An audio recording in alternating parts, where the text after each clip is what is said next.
In this segment, we continue to explore the characteristics that uniquely differentiate business messages from other genres of communication. Our focus in the next few minutes will be on the audience. Why do we need to have audience orientation?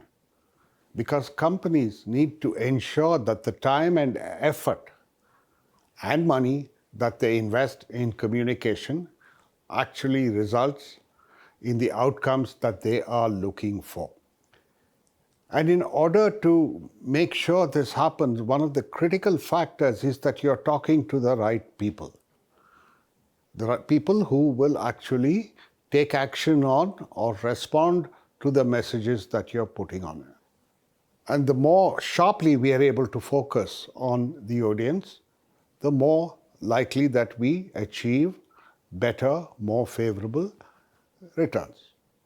This is something that is used very, very much in advertising, digital marketing, mass media communication, but it's also completely applicable to the other forms of business communication that managers participate in, and therefore audience orientation is very, very important, and that's what we're going to talk about.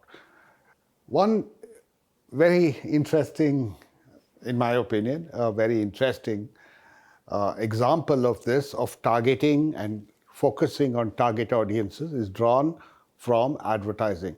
And this is the Hero Motorcycles advertisement for their, at that time, newly launched pleasure scooter.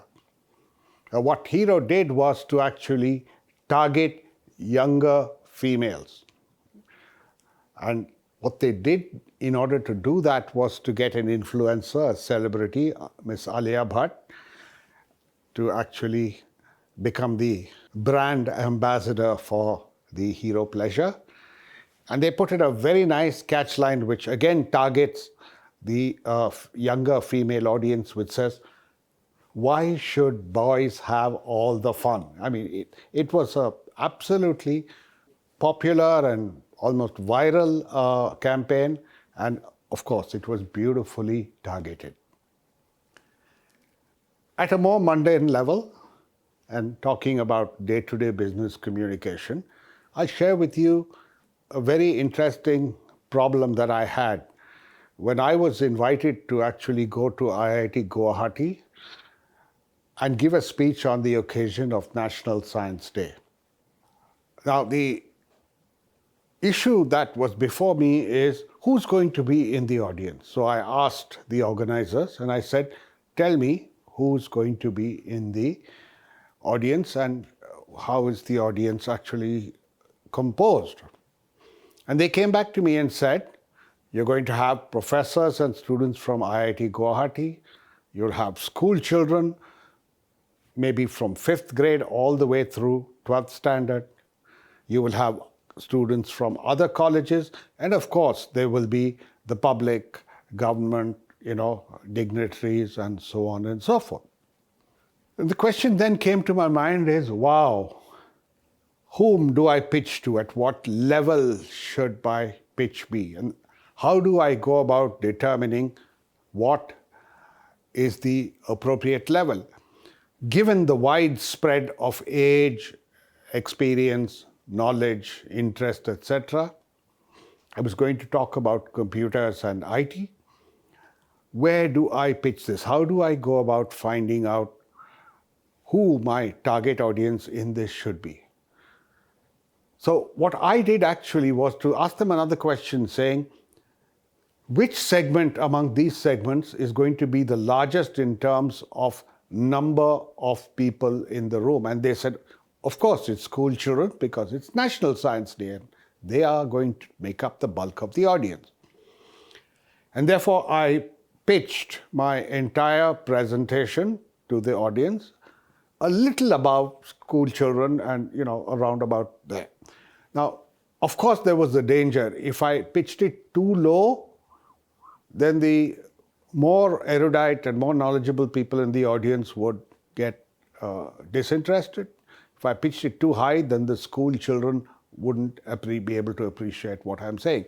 So ultimately, I settled around the audience of 5th to high school students, and I actually pitched it for the slightly older high school students. Now, this is a real life problem that you're going to have. When you're pitching to investors and there are many people in the room, whom are you talking to? Who are the decision makers? Who are the economic buyers? Who are the most influential people in the room? These are problems relating or questions relating to audience orientation that we have to try and address. And like we saw in the earlier discussion, audiences are seldom homogeneous, okay? That there's only one type of person. In the Alia Bhatt situation, when you put stuff in newspaper, on websites, or in social media, almost anybody can access that information, okay? And somewhere in all this are actually the young females or the 8th standard kids in Guwahati whom you're trying to get. And therefore, you will always end up with a multiplicity of audiences. That's the term that we use for it, okay?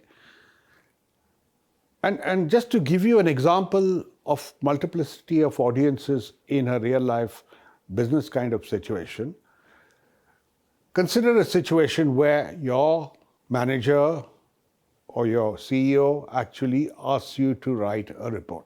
Now, when you write this report, there are actually a number of audiences that you have to think about. And the first is what I call the initial audience or the gatekeeper audience. They are the people who actually approve your report before it goes to other people. Typically, your manager or somebody within the group, in some cases, legal departments, finance departments, compliance departments, will all need to actually read your report and make sure that it is as per specification, as per requirements, as per legal requirements, and so on and so forth. So the one type of audience is the initial or gatekeeper audience. Now, if you get past the gatekeeper and you produce many drafts and you prepare your report, and then it goes to what I call the primary audience. The primary audience are the actual recipients, the people who will act on your report or benefit on your report or decide on your report. They are the primary audience. Now, apart from this primary audience, there is a secondary audience, okay? Now, typically, for instance, let's say one of the directors on the board of your company, who's one of the primary audience, receives this report. He may pass it on to people in his department and say, hey, I got this report from Bringy. Now, what do you think about this? So people pass on reports, and especially written communication is easily transmittable or photocopyable or scannable or whatever. So you may be generating secondary audience, people who are asked to give their opinion on experts in the field and so on and so forth. In the case of public reports and things like that, they may send it to think tanks. So IIM Bangalore puts up a report on how to improve public-private partnership in mass transport in Bangalore. That report, which went to the planning department of the government of Karnataka, will be passed on to the finance department. It will be sent to committees that are set up to do this. It will go to the police. It will go to the metro authority and so on and so forth. So what happens? You've now got a whole bunch of other sets of people who might end up actually reading your report. And then, of course, there are what I call, and I'm sure you're aware of, what I call watchdog audiences. Watchdog audiences are the NGOs, the activist groups, the trolls, the press, people who have nothing to do with this report or its outcomes, but who may take strong negative positions, okay? who may criticize it. We see this happening every day. We see it in Parliament, we see it in government, we see it in your housing colony, we see it everywhere. So when you write, now I know it's difficult to actually write for 4 audiences. You write for your primary audience, but you have to keep in mind that your gatekeeper audience needs to let it through, and that your secondary audiences don't shoot it down or give negative feedback, and of course that you're not saying anything that may give rise to activists or NGOs, protesting against it, or trolls, haranguing you on X, and so on and so forth, right? So there are always going to be multiplicities of audience. There's some risk involved, but you write for your primary audience and try to minimize the possibility that the other audiences take negative views on the report or the document or the letter or the white paper or whatever it is that you produce. So that's about multiplicity of audiences, okay? Now, it's very important that, therefore, that you know your audience. And the better you know your audience, the more likely and more that your communication is going to be effective. And therefore, some of the things that people look at in this situation are, what do these people know? What media or what magazines or what newspapers or websites do they read? Where are these people available? So apart from channels, there are venue-related or place-related or locational kinds of information that you may want to need. You need to know who their role models are. That's what we call influencer marketing, right? So Alia Bhatt, is she the right person to talk to young females? In this case, yes, she was young enough then, and she was making waves, absolute celebrity, and therefore strong influencer. What are the needs, wants, dreams, and aspirations of your audience? These are interest generators. What are the things that they aspire to, and therefore, if you say certain things, it will actually get their interest. This is a very important part about knowing these things, is to get your audience orientation correct. And finally, I have this word that I use, this phrase, it's called hot buttons.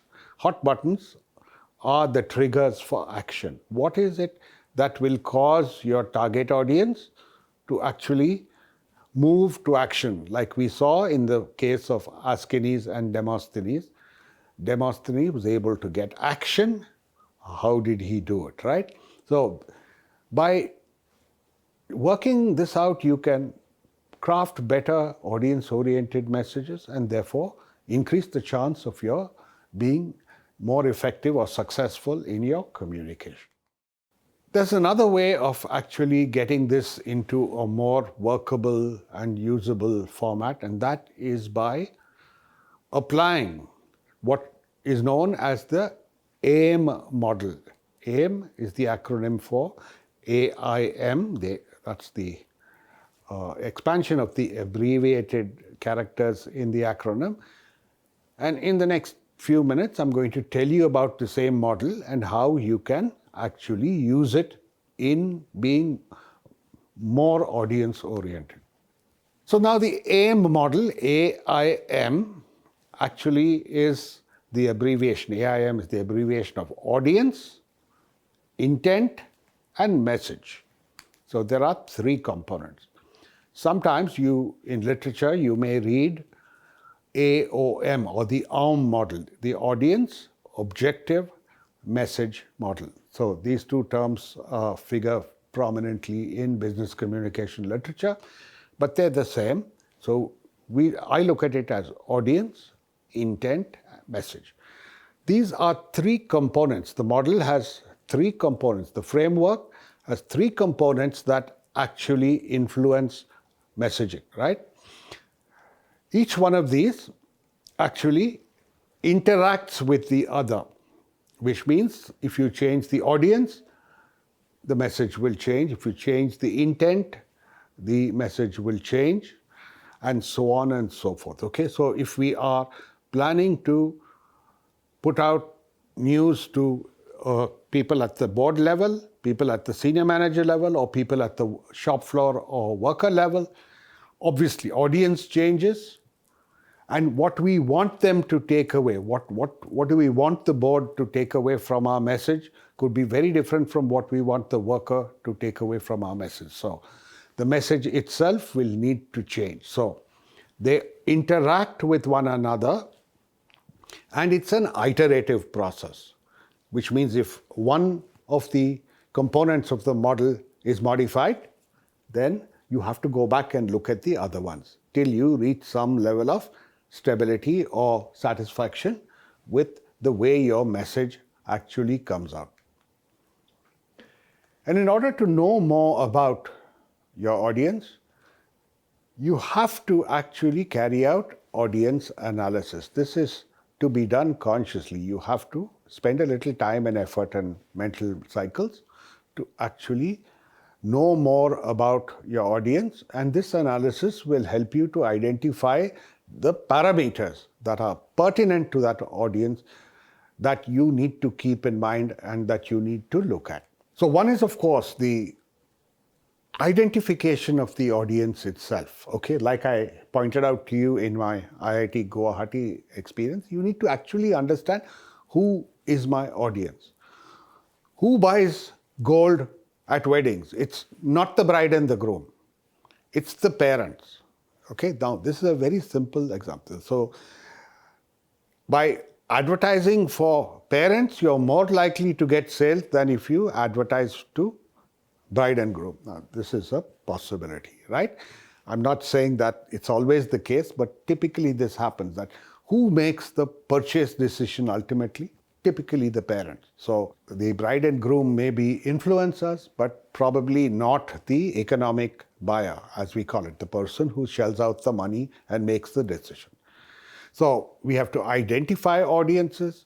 We have to learn about them through primary and secondary research, gather information, be it demographic information, information about their wants, needs, and desires, about their interests, and as we talked earlier, about their triggers, the media they consume, the places that they go to, and their communication style. I mean, this is only a very simple or very short list of things that needs to be done, but target analysis and the kind of information that you need to get will depend on the situation.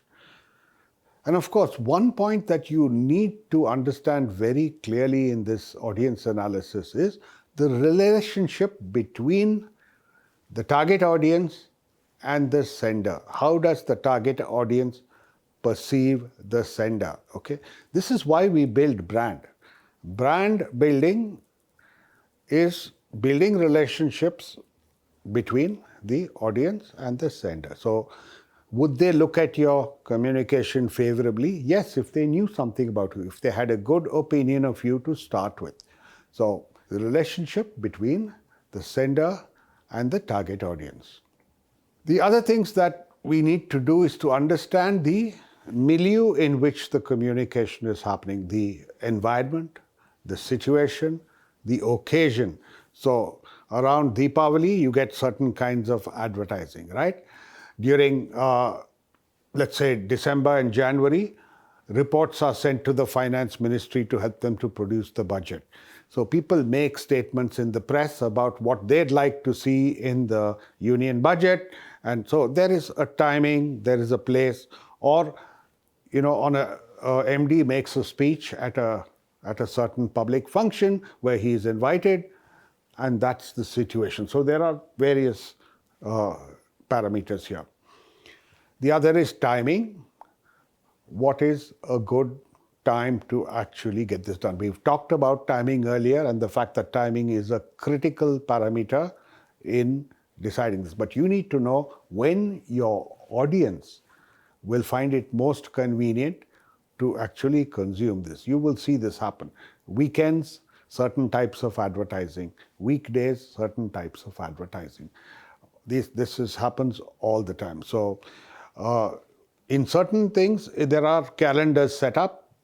Companies have to complete their annual general body meeting by a specific time, so they have to send out annual reports prior to that, they have to give notice of meeting, and so on and so forth.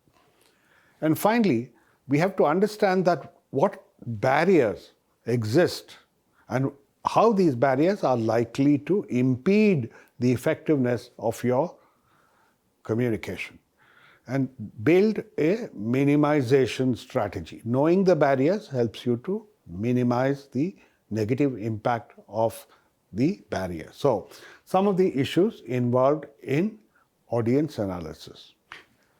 Having spent some time on that, let's talk about intent or objective. And in this connection, I would draw your attention to the fact that when we talk about purpose or intent, there are actually two parties in this equation. And people tend to forget this. It's not just what your objective is.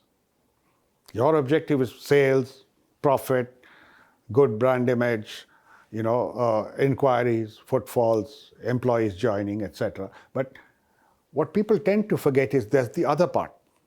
When you talk about intent, the audience are also human beings, and they have their own needs and wants, and they have their own purposes. And therefore, when we talk about intent or purpose, we break it down into two parts, which says what is their purpose or their intent and what is ours. You need to keep this in mind. When you analyze a communication situation and you're going into synthesis, you need to keep in mind that there are two parts to this, okay? And then the question is, which comes first? Do you look at your objectives as primary or the audience's objectives as primary? Now, this is a no-brainer. It has to be the audience's. The implied logic in this is that if you address their needs and wants, they will do what you want them to do, and thereby your needs and wants or your objectives or your purposes will also be fulfilled. And therefore, you need to know what the expectations of the audience are, okay? What's in it for them? It's an acronym, WIIFT. What's in it for them? If you can answer this question, you will be well aligned to figure out what they are going to get out of it, and therefore how you should go about crafting your messages, okay? How will they benefit? And how should you craft your message in order to make it a win-win situation? Now, if you look at only one part, and definitely if you look at it only from your perspective, it's not likely to be a win-win situation. It's very clear that both parties need to gain from this. And if the needs and wants of both parties are addressed properly, then we're going to look at a very favorable situation. The other thing that I want to talk about with regard to purpose as well as audience, this is common to both, is the problem of getting the attention of people in today's clutter. What clutter is mild word, absolute or avalanche of communication and content and messaging, even in offices and workplaces, not just in other non-business life. Getting people's attention is very, very important. And the way to get interest and attention is to address their needs or wants. Okay, so if you're hitting a nerve point which is already activated in the audience, you're doing great, right? And this is something that we need to understand. Okay, there are actually two brothers called Chip Heath and Dan Heath who wrote this real runaway bestsellers, Made to Stick: Why Some Ideas Survive and Others Die. Okay, for every startup has to read this, and you as a startup manager must invest some time in reading Chip Heath and Dan Heath, Made to Stick: Why Some Ideas Survive and Others Die. Okay, very good book. So we've looked at the fact that there are two parts to intent or purpose, right? And so it's necessary that you analyze the audience, figure out what their needs and wants are, and then craft your message accordingly. And also, you have to try, and at the same time, if you remember the process of communication, you have to ensure that you measure the effectiveness of the purpose, the result that your communication gets. How well are you fulfilling the purpose that the audience has, okay?